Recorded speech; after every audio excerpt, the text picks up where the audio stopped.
नमस्कार, मैं हूं डॉक्टर पीयूष कुमार मित्तल और आप देख रहे हैं मेरा चैनल कॉमर्स डॉट रील। आज मैं बीकॉम फर्स्ट सेमेस्टर के स्टूडेंट्स के लिए बिजनेस स्टैटिस्टिक्स यानी कि COM 105 जो कि बिजनेस स्टैटिस्टिक्स फर्स्ट पेपर है के कुछ इम्पोर्टेंट क्वेश्चन लेकर आया हूं। तो आइए शुरू करते हैं। शुरू करने से पहले आप चैनल को सब्सक्राइब कर दें जिससे कि आपको कॉमर्स के जितने भी मेजर पेपर हैं सबके क्वेश्चंस जो इम्पोर्टेंट क्वेश्चंस हैं वो आपको समय समय पर उपलब्ध होते रहें। तो आइए शुरू करते हैं। पहला क्वेश्चन है कि द टर्म डेटा यानी कि वर्ड डेटा जो शब्द डेटा है वो came from the Latin root term, वो लैटिन शब्द कौन से लैटिन मूल शब्द से बना है आपको यही बताना है। The term data came from the Latin root term, जो शब्द डेटा है वो कौन से लैटिन शब्द से आया है। तो आंसर होगा इसका डेटम यानी कि DATUM। तो आप इसका आंसर लिखिएगा सी। कौन सा आंसर देंगे? सी। ओके, फिर से समझ लीजिए कि जो टर्म डेटा है वो कौन से लैटिन वर्ड से बना है। तो डेटम शब्द से बना है, DATUM। इंग्लिश में देख लीजिएगा, स्पेलिंग मैच कर लीजिएगा क्योंकि हिंदी में कुछ कंफ्यूजन हो सकता है। नेक्स्ट क्वेश्चन देखेंगे। The statistics is concern with, statistics यानी कि सांख्यिकी का संबंध होता है। देखिए सांख्यिकी का संबंध होता है तो मैंने बताया था पहले भी या आप पढ़े होंगे कि सांख्यिकी जो होती है या समंक या डेटा जो होते हैं वो तथ्यों का समूह होता है। तो अब इसमें क्वेश्चन ये किया गया है कि वो तथ्य कैसे होते हैं। ऑर्गेनाइज्ड होते हैं, aggregate of organised facts, aggregate of disorganised facts, aggregate of useless fact या एग्रीगेट ऑफ अनरिलेटेड फैक्ट्स। क्या वे ऑर्गेनाइज्ड फैक्ट्स होते हैं, संगठित तथ्य होते हैं, या डिसऑर्गेनाइज्ड फैक्ट्स होते हैं या असंगठित होते हैं, यूजलेस होते हैं यानी कि व्यर्थ होते हैं, और लास्ट दिया है अनरिलेटेड कि असंबंधित होते हैं। तो मैं बता दूं आपको कि जो स्टैटिस्टिक्स है उसका सीधा संबंध ऑर्गेनाइज्ड फैक्ट यानी कि संगठित तथ्यों से होता है और इसका आंसर होगा आंसर ए। ठीक है, अब हम नेक्स्ट क्वेश्चन देखेंगे। आंसर ए, संगठित तथ्यों का समुच्चय। नेक्स्ट क्वेश्चन देखेंगे। Statistics as a plural noun means, बहुवचन में सांख्यिकी का अर्थ है। तो देखिए मैंने बताया था सांख्यिकी का अर्थ मुख्य रूप से दो अर्थ में लिया जाता है, सिंगुलर नंबर और प्लूरल नंबर, एक वचन और बहुवचन। एक वचन में सांख्यिकी का अर्थ सांख्यिकी विधि से होता है और बहुवचन में सांख्यिकी का अर्थ स्टैटिस्टिकल डेटा यानी कि सांख्यिकी आंकड़े जो किसी घटना विशेष से संबंधित होते हैं उनसे होता है। तो आप इसमें पूछा है क्वेश्चन कि statistical as a plural noun means, बहुवचन के रूप में सांख्यिकी का अर्थ क्या है, तो आप सीधे बताएंगे सांख्यिकी डेटा से है। अगर पूछता है एक वचन में सांख्यिकी का अर्थ है तो आप सांख्यिकी विधि से बताएंगे, विधियों से बताएंगे। ओके, तो यहां पे आपका आंसर ए।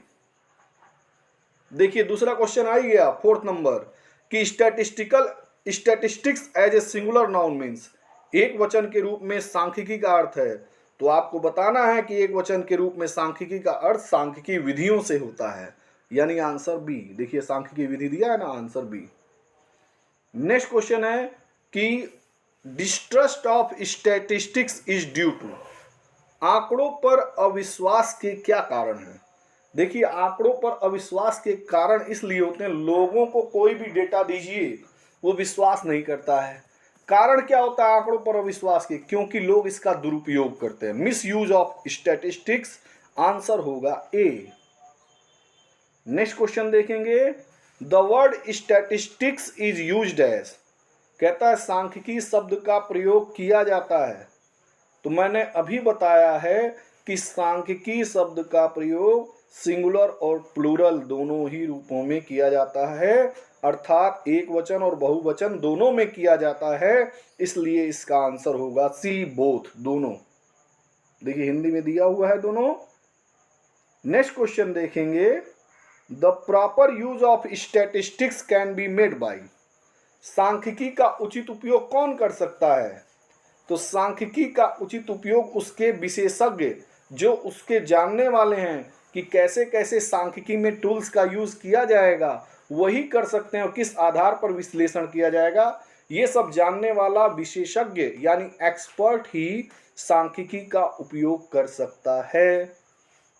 यानी कि 7th का आंसर नंबर होगा सी। नेक्स्ट क्वेश्चन देखेंगे, the average of the deviations of the observation from there mean is always. कहता है कि इस माध्य से लिए गए विचलनों का योग या औसत, कहता है माध्य से लिए गए विचलनों का औसत, किसी सीरीज का माध्य निकाल लिया जाए, मीन निकाल लिया जाए और उससे बाकी सभी पदों का विचलन निकाला जाए, तो विचलनों का औसत हमेशा 0 होगा, 0 होगा।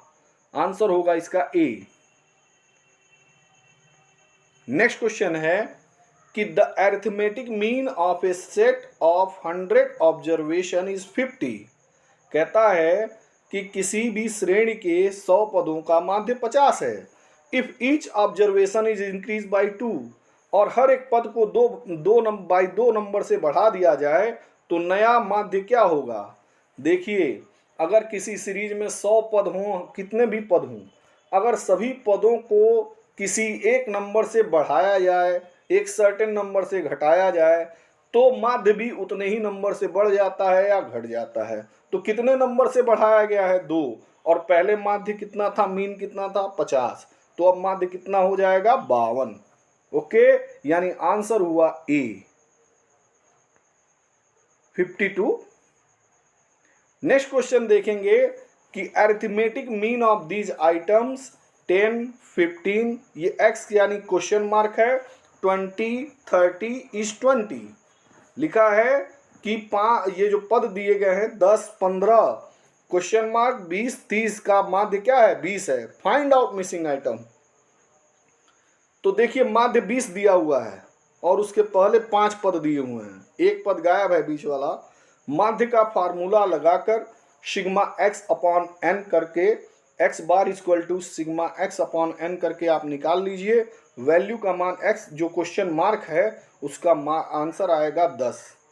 आंसर ए, यानी x की जगह कितनी वैल्यू आएगी? 10। आप एक बार फिर समझ लीजिएगा, जो x लिखा है उसको आप क्वेश्चन मार्क मान लीजिएगा, वो गायब है बीच में से, उसका अंक नहीं दिया, उसी का अंक पता करना है। नेक्स्ट क्वेश्चन है, median of A set of observation. कहता है कि किसी श्रेणी की माध्यिका is the value of observation, वह मूल्य होता है। किसी श्रेणी की माध्यिका कौन सा मूल्य होती है? कहता है कि मीडियन वह वैल्यू होती है जो किसी सीरीज को 2 बराबर भागों में क्या करती है? बांट देती है, 2 बराबर भागों में विभाजित करती है। विच divide the sets into 2 equal part. माध्यिका यानी मीडियन वो वैल्यू है विच divide the series into 2 equal parts, यानी आंसर होगा सी। ओके, नेक्स्ट क्वेश्चन देखेंगे, which of the following is most affected by extreme values. देखिए कहता है कौन सा चरम मतलब सबसे अधिक मूल्यों से प्रभावित होता है? मीडियन प्रभावित नहीं होगा क्योंकि वो आपको बताया ना, स्थिति संबंधी माध्य है, पोजिशनल एवरेज है।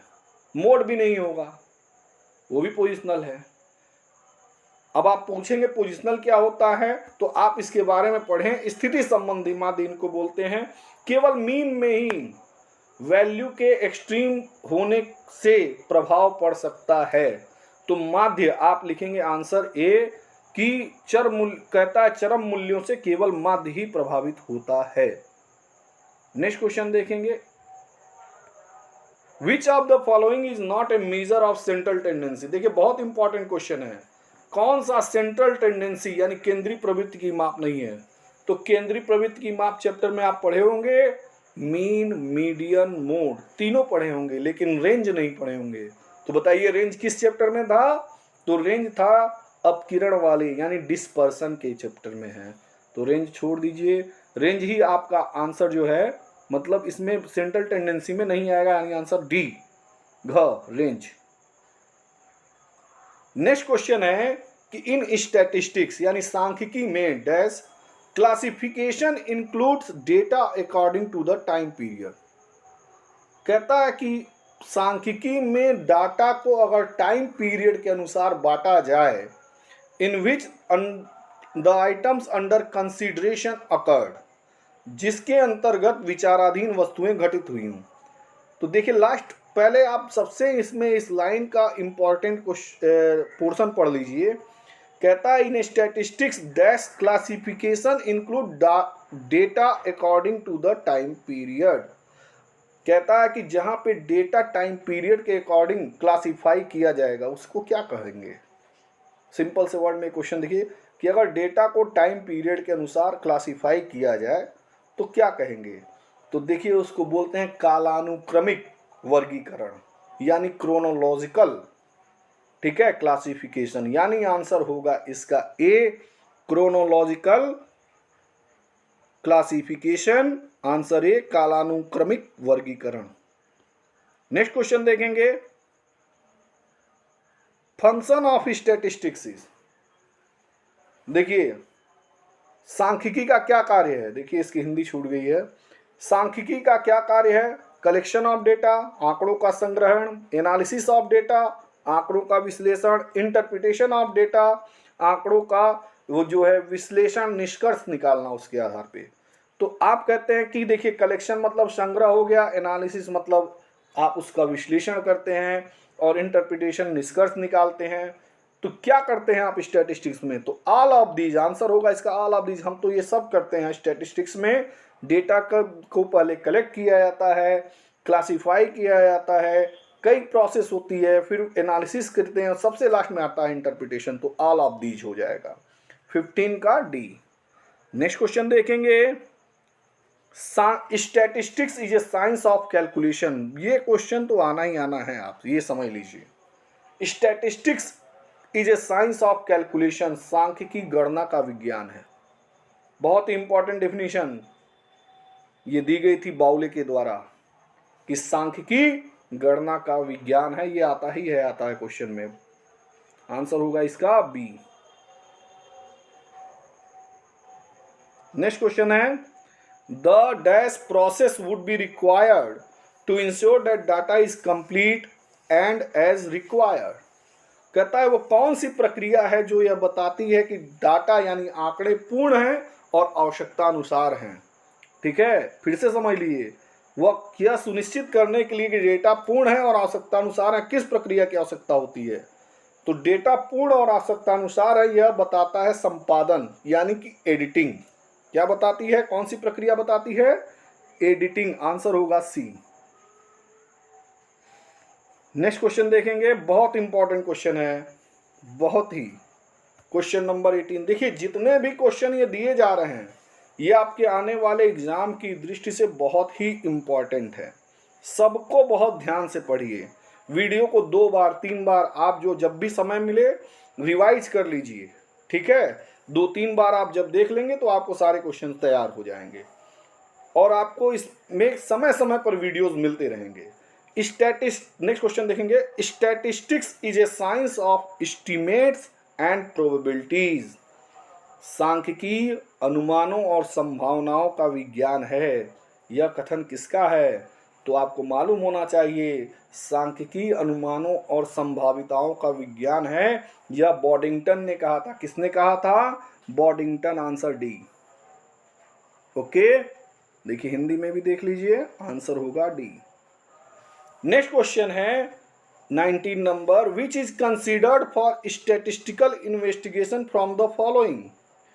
सांख्यिकीय अनुसंधान के लिए किसे माना जाता है, तो आपको बताए 4 ऑप्शन दिया है। पर्पज ऑफ इन्वेस्टिगेशन, जांच का उद्देश्य, समस्या का विश्लेषण, definition of problem, source of investigation यानी जांच का स्रोत, ये सभी, ऑल ऑफ दीज। इसी क्वेश्चन को दूसरे तो रूप में कहें तो ये पूछा जा सकता है कि सांख्यिकी अनुसंधान में क्या क्या शामिल किया जाता है। तो सांख्यिकी अनुसंधान में यानी which steps are included in statistical research, तो आप बताएंगे। इसमें पहला दिया है पर्पज ऑफ इन्वेस्टिगेशन, ये भी आता है। डेफिनेशन ऑफ प्रॉब्लम, इसको भी इंक्लूड करते हैं।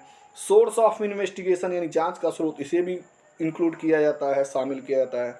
यानी आंसर होगा इसका डी, ऑल ऑफ दीज।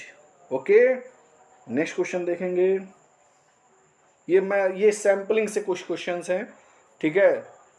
यानी कि जो वो संगणना और संगणना अनुसंधान है वहीं से लिया गया है, न्यादर्श और संगणना अनुसंधान वाले चैप्टर से। तो क्वेश्चन नंबर 20 है कि sampling is simply a process of learning about the dash on the basis of a sample drawn from it. कहता है नमूनीकरण केवल डैश से लिए गए नमूने के आधार पर सीखने की एक प्रक्रिया है। नमूना किससे लिया जाता है? तो आपको बता दें, अगर मान लीजिए आपसे पूछे कि नमूना कहाँ से लिया जाता है, सैंपलिंग किससे की जाती है, तो पॉपुलेशन। आंसर इसका याद रखिएगा, हिंदी में कहते हैं समग्र और इंग्लिश में कहते हैं पॉपुलेशन। पॉपुलेशन, ठीक है ना। आंसर होगा बी। नेक्स्ट क्वेश्चन देखेंगे, स्टैटिस्टिकल इन्वेस्टिगेशन द एक्यूरेसीज। कहता है सांख्यिकी अनुसंधान में सटीकता होती है, एक्यूरेट, एकदम सटीक। बी, एप्रोप्रिएट, उचित, उपयुक्त या उचित। इनएक्यूरेट, गलत, नन ऑफ दीज, कोई नहीं। देखिए, अगर आप सांख्यिकी अनुसंधान या स्टैटिस्टिकल इन्वेस्टिगेशन के बारे में बात करते हैं तो जो उसके निष्कर्ष होते हैं एकदम सटीक होंगे, ये भी कहना गलत है, उपयुक्त होते हैं। मतलब उससे अच्छे निष्कर्ष निकाले जा सकते हैं, आपके लिए उपयोगी होंगे और लगभग सही होंगे, लेकिन एकदम सही होंगे ये नहीं कहा जा सकता। तो 21वां का बी आंसर सही है, उपयुक्त। नेक्स्ट क्वेश्चन देखेंगे, the larger the size of the population. समग्र का आकार जितना बड़ा होगा, the dash should be sample size. तो सैंपल का आकार कितना बड़ा होगा, छोटा होगा, बड़ा होगा, एक्यूरेट, सटीक होना चाहिए या फिक्स होना, निश्चित होना चाहिए। देखिए, पॉपुलेशन जहां से सैंपल लिया जाता है, ठीक है, जिसमें जो है अनुसंधान की समस्त इकाइयां होती हैं, जिसमें अनुसंधान क्षेत्र की समस्त इकाइयां शामिल होती हैं, जिसको आप समग्र कहते हैं, ठीक है, जहां से हम सैंपल लेते हैं। तो अगर पॉपुलेशन बड़ा है तो सैंपल भी बड़ा होगा, पॉपुलेशन छोटा है तो सैंपल भी छोटा चल सकता है, ठीक है। तो अगर समग्र का आकार जितना बड़ा हो तो सैंपल उतना ही बड़ा होगा। ओके, नेक्स्ट क्वेश्चन देखेंगे, यानी आंसर होगा इसका बी। देख लीजिए, आंसर होगा बी। नेक्स्ट क्वेश्चन देखेंगे, the method of sampling in which the choice of sample item depends exclusively on the judgment of investigator is termed as. कहता है सैंपलिंग की ऐसी मेथड जिसमें किसी भी सैंपल को लेना रिसर्चर के जजमेंट के ऊपर है, इन्वेस्टिगेटर के ऊपर है कि वो किस सैंपल को ले। भाई इन्वेस्टिगेटर गया, उसको अगर पास में ही सारे सैंपल मिल रहे हैं, जो उसकी सुविधा अनुसार मिल रहा है, वो सब सैंपल ले लिया, ठीक है। उसके ऊपर अगर छोड़ दिया जाए तो इसको बोलते हैं कन्वेनियंस सैंपलिंग। अगर जो है कोई रिसर्चर अपनी सुविधा अनुसार, ठीक है, क्या करता है, सैंपल को लेता है, तो उसको क्या बोलेंगे, कन्वेनियंस सैंपलिंग बोलेंगे। नमूना लेते समय अगर अन्वेषक के निर्णय पर छोड़ दिया जाए तो उसको सुविधा नमूनीकरण यानी कि कन्वेनियंस सैंपलिंग बोला जाएगा। आंसर होगा ए। नेक्स्ट क्वेश्चन देखेंगे, 24 number, a variable is any characteristics which can assume values. एक चर की क्या विशेषता होती है, वो कितने मान ग्रहण कर सकता है। कहता है उसके फिक्स मान होते हैं चर के। चर का नाम ही है वेरिएबल, जो वेरी करता रहे, हमेशा डिफरेंट होता रहे। तो a variable is any characteristics which can assume different values. कहता है कि जिसकी डिफरेंट वैल्यूज जो अपने अंदर समाहित रखता है, एक चर कोई विशेषता है जो अलग अलग मान ग्रहण कर सकता है, यानी आंसर होगा ए। ओके, नेक्स्ट क्वेश्चन देखेंगे 25 number. The basic objective of a sample is, देखिए सैंपल से सैंपलिंग से क्वेश्चन आएंगे, ध्यान दीजिएगा। The basic objective of sample is to draw dash about the population. आप सैंपल क्यों लेते हैं, आपका आधारभूत मूल उद्देश्य क्या है सैंपल लेने का, समग्र के बारे में क्या निकालना चाहते हैं, तो इन्फ्रेंस, क्या निकालना चाहते हैं, अनुमान। समग्र का आप अनुमान निकालना चाहते हैं, क्या निकालना चाहते हैं, समग्र का पता लगाना चाहते हैं सैंपल के माध्यम से।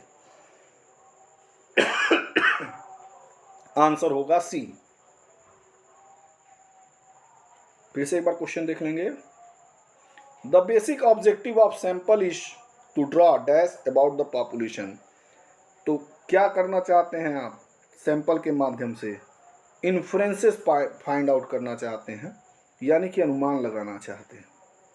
नमूने के द्वारा आप समग्र का अनुमान लगाते हैं। बड़ा इंपॉर्टेंट क्वेश्चन आ गया।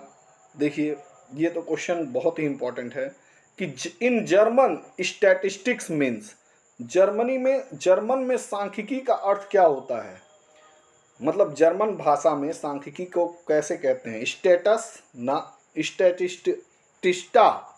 स्टेटिस्टा नहीं, ये भी नहीं है, स्टैटिस्टिक, ये जो आंसर है स्टैटिस्टिक, TICK लास्ट में वर्ड ध्यान रखिएगा, क्योंकि हिंदी में कंफ्यूजन हो सकता है लेकिन इंग्लिश में बिल्कुल नहीं होना चाहिए, वो स्पेलिंग से ध्यान रखिएगा। STATISTICK, यही जर्मन वर्ड है जिससे सांख्यिकी शब्द बना है। ओके, यानी 26 का सी।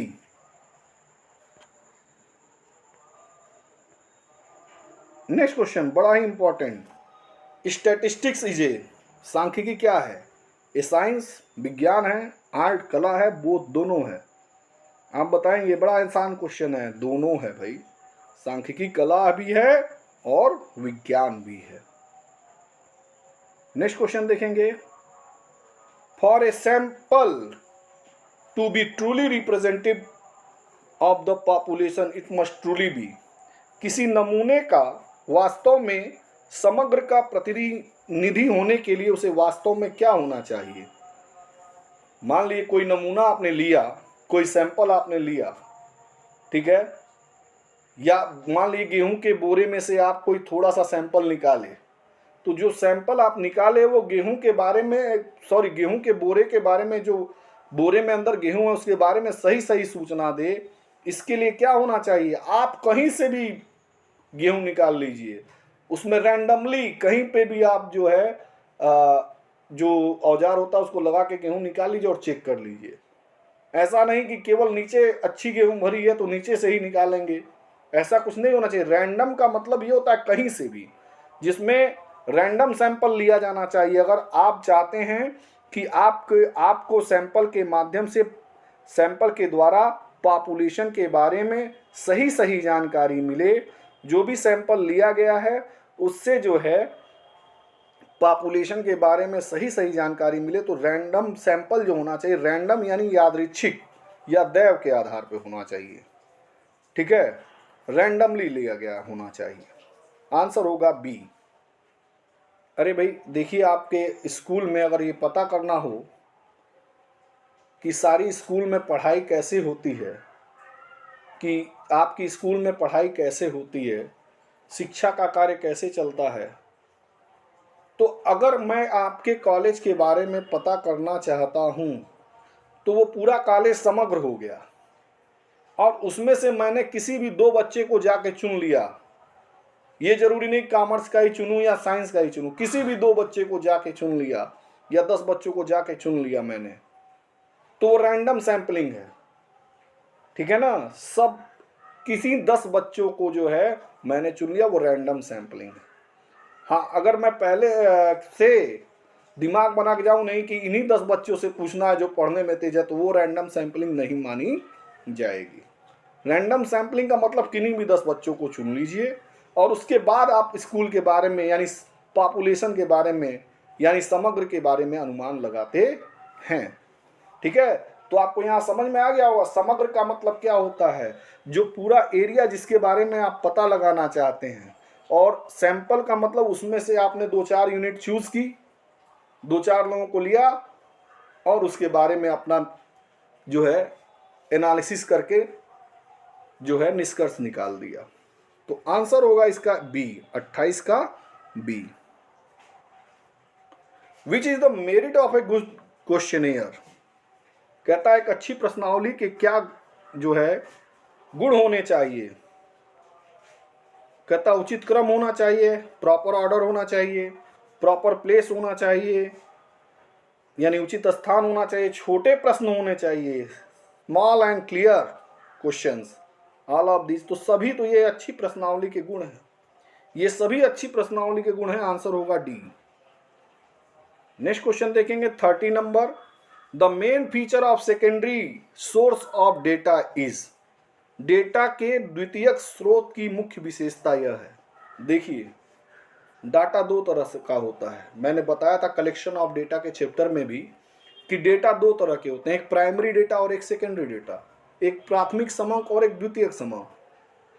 द्वितीयक समंक वो होता है जिसे कोई भी पहले ही संग्रहित करके यानी कलेक्ट करके पहले ही पब्लिश कर चुका है, आप उसकी कॉपी करते हैं। ठीक है, और प्राइमरी डेटा वो होता है जो पहली बार आप एरिया में जाते हैं खुद कलेक्ट करते हैं, यानी कि आप रिसर्च एरिया के बारे में पहली बार में रिसर्च एरिया से जो आप डेटा कलेक्ट करते हैं उसको बोलते हैं प्राइमरी डेटा। ठीक है, नहीं प्राइमरी डेटा आप खुद भी कलेक्ट करवा सकते हैं या अपने किसी एजेंट के माध्यम से भी करवा सकते हैं, कई मेथड है प्राइमरी डेटा के भी। तो लेकिन वो रिसर्च एरिया से आप डायरेक्ट लेते हैं प्राइमरी डेटा, और जो सेकेंडरी डेटा है वो तो किसी ने पहले ही ले लिया है, बुक में पब्लिश हो गया है, उसके बाद आप उस बुक से आप अपना डेटा ले रहे हैं, तो उसको सेकेंडरी डेटा कहते हैं। तो कहता है कि द्वितीयक समंकों की क्या विशेषता है। It provide first hand information, first hand तो है ही नहीं वो।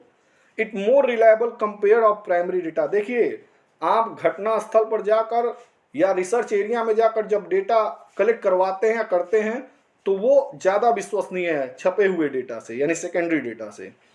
It implies that the data is collected from its original source. इसका मतलब है कि डेटा को मूल स्रोत से एकत्र किया गया है ना। ये सब प्राइमरी डेटा की विशेषता है, सब जो है प्राथमिक समंकों की विशेषता है। प्राथमिक समंक जो होते हैं मूल स्रोत से लिए जाते हैं, अधिक विश्वसनीय होते हैं और शोधकर्ता इनको प्रत्यक्ष जानकारी देते हैं। यानी कि डी वाला जो है देखेंगे हम, it involves collecting data from existing source that had gathered primary data before hand of for their research purpose. इसमें मौजूद स्रोतों से डेटा एकत्र करना शामिल है। देखिए आ गया ना, यही है सेकेंडरी डेटा।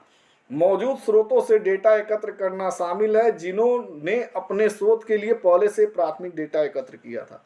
किसी ने पहले प्राइमरी डेटा एकत्र किया, किसी कॉपी में बुक में पब्लिश किया, कॉपी में लिखा है बुक में पब्लिश किया, वही आपने कॉपी कर लिया, वो सेकेंडरी सोर्स कहलाएगा। Which of the following diagram is used to find the value of mode graphically? देखिए बहुत इंपॉर्टेंट क्वेश्चन है ये। ग्राफिक रूप से मोड का मान ज्ञात करने के लिए किस आरेख का उपयोग किया जाता है। तो मोड को जानने के लिए हिस्टोग्राम का उपयोग किया जाता है। किसका उपयोग किया जाता है? हिस्टोग्राम का। नेक्स्ट क्वेश्चन है, which of the following is a characteristics of A mean. निम्न में से कौन सी माध्य की विशेषता है। तो कहता है कि देखिए the sum of deviation from the mean is zero. माध्य से विचलन का योग या औसत शून्य होता है, ये एकदम सही है, माध्य की विशेषता है। It minimise the sum of square deviations. कहता है कि यह वर्ग विचलनों के योग को न्यूनतम करता है, ये भी सही है, ये भी माध्य की विशेषता है। It is affected by extreme scores, ये तो मैंने पहले भी बताया है, ये भी सही है। और लास्ट तो होगा all of the above.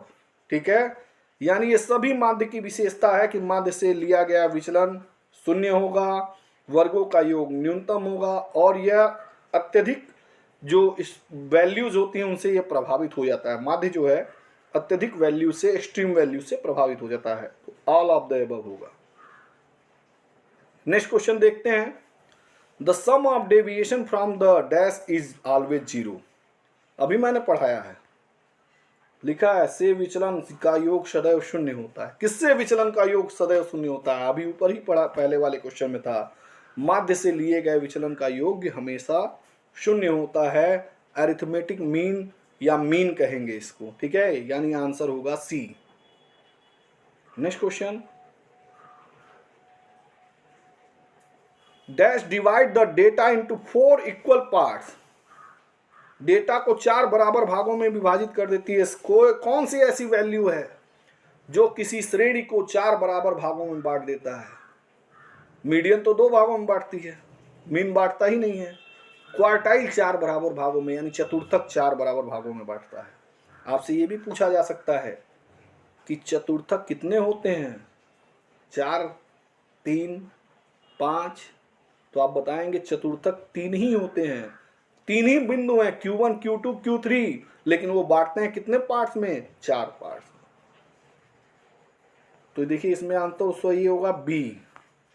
Next question देखेंगे 35 नंबर। फादर ऑफ स्टैटिस्टिक्स, सांख्यिकी के जन्मदाता कौन है? गॉटफ्राइड आकेनवाल। जो सांख्यिकी के जन्मदाता है वो कौन है? Gottfried Achenwall. आंसर होगा A. 36 number question. Mode refers to the values within a series that occurs dash number of times. Mode एक सीरीज में कहता है, एक श्रृंखला के भीतर मूल्य को बताता है जो डैश बार होता है, कितनी बार होता है। तो देखिए मोड का मतलब क्या है, बहुलक का मतलब क्या है? ऐसा पद मूल्य जो अधिकतम बार उस श्रेणी में आता है, पढ़ाया गया है ना। तो मोड तो उस वैल्यू को रिफर करेगा जो मैक्सिमम टाइम अकर्स करेगा उस सीरीज में। तो आंसर होगा अधिकतम यानी कि मैक्सिमम, ठीक है। मोड यानी कि बहुलक जो होता है एक सीरीज में अधिकतम बार आने वाला पद होता है। नेक्स्ट क्वेश्चन देखेंगे। परसेंटाइल डिवाइड ए सीरीज इनटू। शतमक एक श्रृंखला को कितने पार्ट्स में बांट देता है? 100 इक्वल पार्ट्स, यानी कि 100 बराबर भागों में। नेक्स्ट क्वेश्चन देखेंगे। When the values in a series do not have equal importance we calculate. जब किसी श्रृंखला में सभी मानों का महत्व समान नहीं होता है तो हम किसकी गणना करते हैं? देखिए अगर किसी सीरीज में सभी वैल्यूज की इक्वल इंपॉर्टेंस नहीं हो तो वहां पर आप वेटेड मीन यानी कि भारित माध्य का प्रयोग करते हैं। ये क्वेश्चन बहुत ही इंपॉर्टेंट है। नेक्स्ट क्वेश्चन देखेंगे। To calculate the median all the items a series have to be arrange in. माध्यिका को गणना करने के लिए श्रृंखला को के सभी पद को व्यवस्थित करना होगा। अब आपको बताना होगा असेंडिंग ऑर्डर में, डिसेंडिंग ऑर्डर में, या दोनों में, या नन ऑफ दिस। देखिए जब आप माध्यिका, चतुर्थक, दशमक यानी कि डेसाइल, परसेंटाइल इन सब को निकालते हैं तो पहले पदों को यानी वैल्यूज को आरोही या अवरोही, असेंडिंग और डिसेंडिंग ऑर्डर में मैनेज करते हैं। किसी में भी एक में मैनेज कर सकते हैं। तो सी आंसर सही होगा। नेक्स्ट क्वेश्चन देखेंगे, बहुत ही important. Statistics is not a science, it is a scientific method. Whose statement is this. सांख्यिकी एक विज्ञान नहीं है, यह एक वैज्ञानिक पद्धति है। यह किसका कथन है? तो देखिए यह जो स्टेटमेंट दिया था कि statistics is not a science, it is a scientific method, यह कथन जो है क्रॉक्सटन एंड काउडेन। आंसर देखिए ए। देखिए इसमें नंबरिंग थोड़ी गलत हो गई है, सही कर लीजिएगा। ABCD है, इसमें EFGS लिख दिया है। क्रॉक्सटन एंड काउडेन ने जो है ये स्टेटमेंट दिया था कि सांख्यिकी एक विज्ञान नहीं है बल्कि एक स्टैटिस्टिकल मेथड है, साइंटिफिक मेथड है, सॉरी साइंटिफिक मेथड है। सांख्यिकी statistics is not a science, it is a scientific method. यह स्टेटमेंट क्रॉक्स्टन और काउडेन ने दिया था। तो यह था हमारा इस बिजनेस स्टैटिस्टिक्स 105 का पहला पार्ट, जिसमें मैंने आपको 40 क्वेश्चंस बताए हैं और 40 क्वेश्चंस के आंसर्स भी। अब हम जल्द ही दूसरा पार्ट लेकर आएंगे। आपको अगर वीडियो पसंद आए तो वीडियो को लाइक करें और चैनल को सब्सक्राइब करें। Thank you.